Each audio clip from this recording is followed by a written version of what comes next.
Isang hearsay.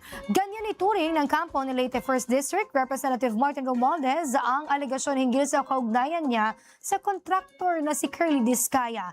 Ito'y matapos ang mga naging testimonya nito sa mga nagdaang pagdinig. Si Earl Tobias sa detalye live. Earl.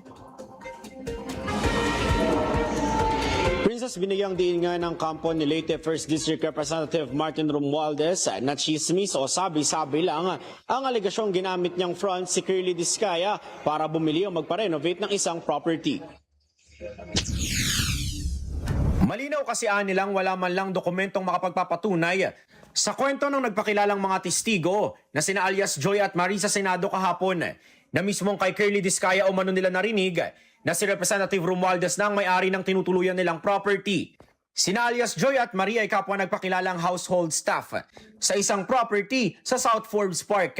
Pero mariing iginiit ni Curly Discaya na ni minsan ay hindi pa siya nakapasok sa naturang subdivision.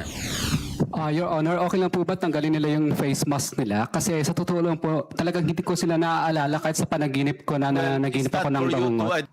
Hindi po talaga, hindi pa po kami nakakapasok sa Forbes Park. Settled na yan. Isang beses. Opo. They pointed to you, they identified you, and you are denying. Period. Giit ng kampo ng mambabatas, kung hindi naman pala nakakapasok si Curly Discaya sa sinasabing subdivision, paano naging lohikal ang sinasabi ng dalawang household staff na personal nilang nakausap si Discaya? At ang mas mabigat pa nilang katotohanan ay walang kahit na anong deed document, contract o anumang payment record na makapagpapatunay ng aligasyon. Kaya wala rin anilang nakikitang rason ang panig ni Romualdez para sagutin pa ang mga paratang na yan. The claims come solely from the staff of an evicted tenant, unsupported by any document, while Martin Romualdez's name appears in no deed, contract, or payment record related to the property. There is no evidence, only hearsay and possibly perjured statement.